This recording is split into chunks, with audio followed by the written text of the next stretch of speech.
Good morning and welcome back into Valley News Now. I'm Adam Shelf and I'm joined by Eric Moon at the Ralph Engelstad Arena.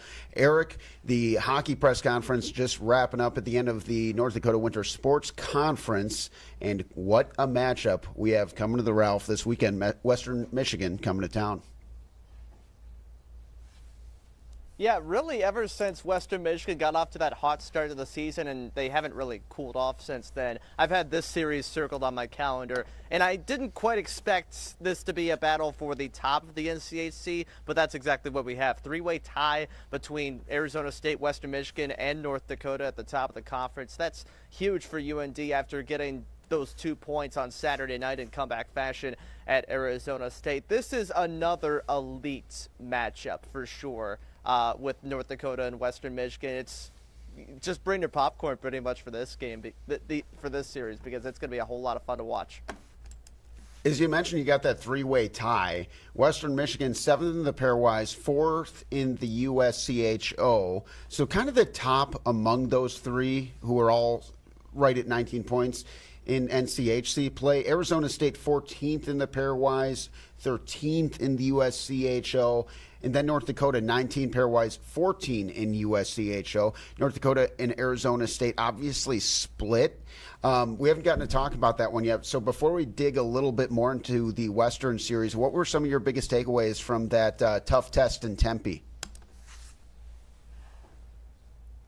Yeah, I think it was the grit that North Dakota showed in that Saturday game. Friday was obviously not the best game, not the kind of game they wanted to play, especially on the road with so many North Dakota fans, which definitely outnumbered the Arizona State fans in Tempe. That was a big weekend for a lot of UND fans going out to Arizona to see their team play.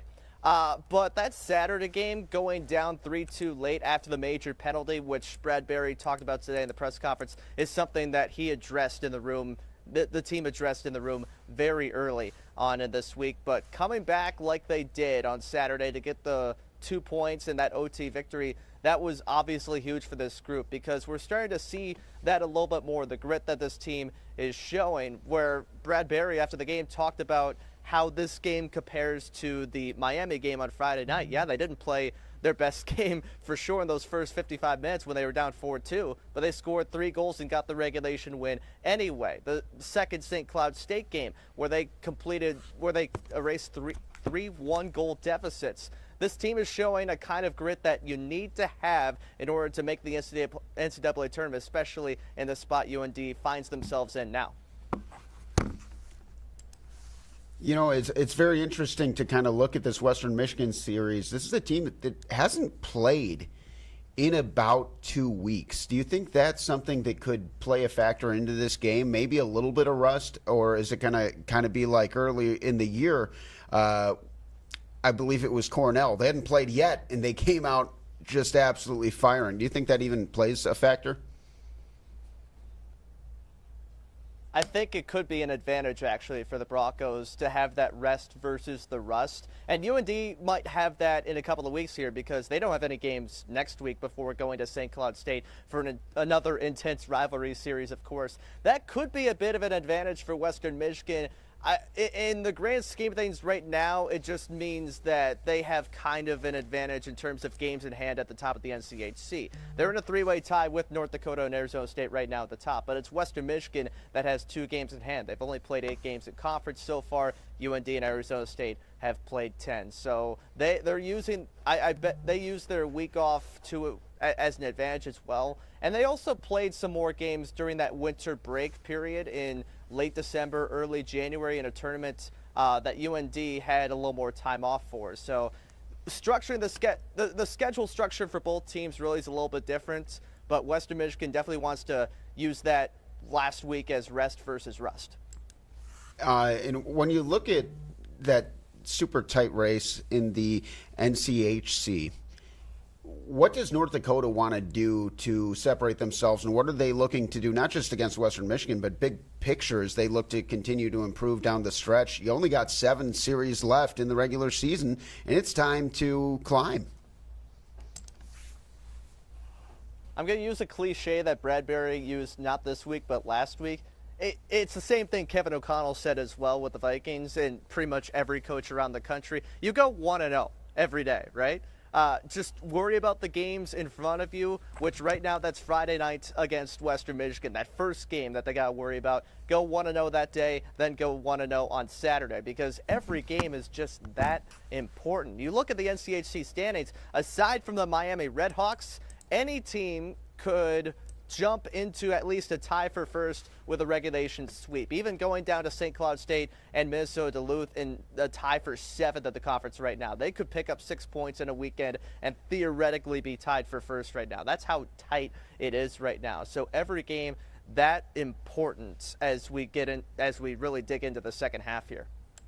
In this one, no exception. A few things about the Broncos. Number 3 scoring defense in college hockey. In Cameron Rowe has been the best goalie, arguably, in college hockey. What can they do against a really, really stout Broncos defense?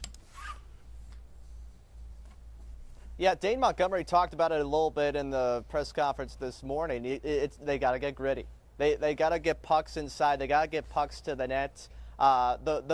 You see it at the highest levels of hockey. The way you score goals isn't by dangling through a guy's skates. It isn't by always, sniping the top corner. You got to get gritty. You got to get pucks to the net and crash the net and get those dirty, greasy goals. That's what you're going to have to do against this Western Michigan team, which, again, you mentioned some of the numbers defensively. This Bronco team, outstanding when it comes to their own zone, and it starts with the goalies. You talk about Cameron Rowe there.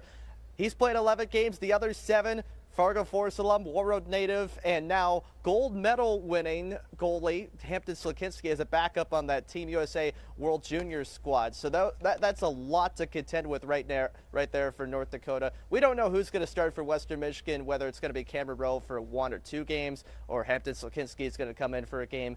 But either way, that Western Michigan defense is going to be tough to get goals against. Love to see the local connection there with the former Force, and they got a tough test this weekend coming up as well. But yeah, let's continue down the matchup here. Great scoring margin for Western Michigan because they're also a very good offensive team. 8th best in the country with just 3 1/3 goals per game. And so kind of looking at it big picture, what can North Dakota then do to slow down some of the attack and maintain control for what could be a tough challenge in their home barn?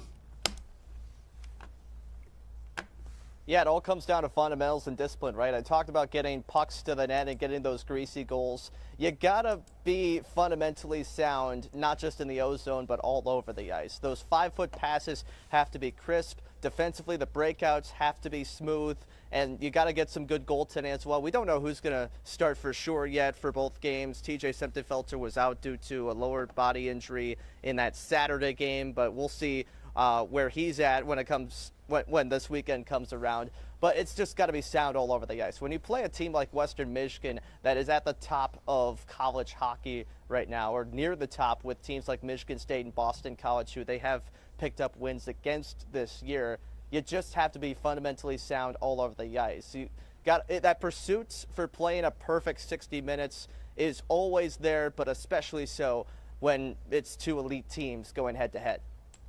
Last thing I kind of have circled on my scout here is the power play and the penalty kill. Western Michigan, elite penalty killing team, killing at 92, close to 93% of their penalties. UND pretty solid on the power play. What can they do to be excellent and kind of take it up a notch against the Broncos here?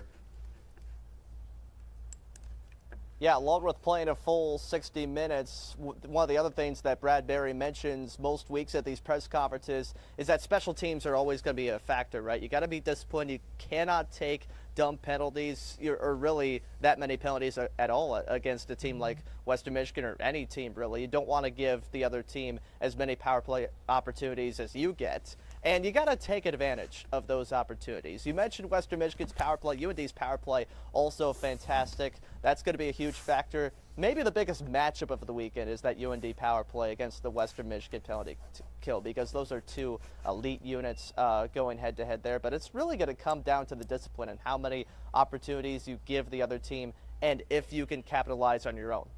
Absolutely. UND, the 9th best power play in the nation right now, going against the second best penalty kill. So that's going to be very interesting to see how that plays out.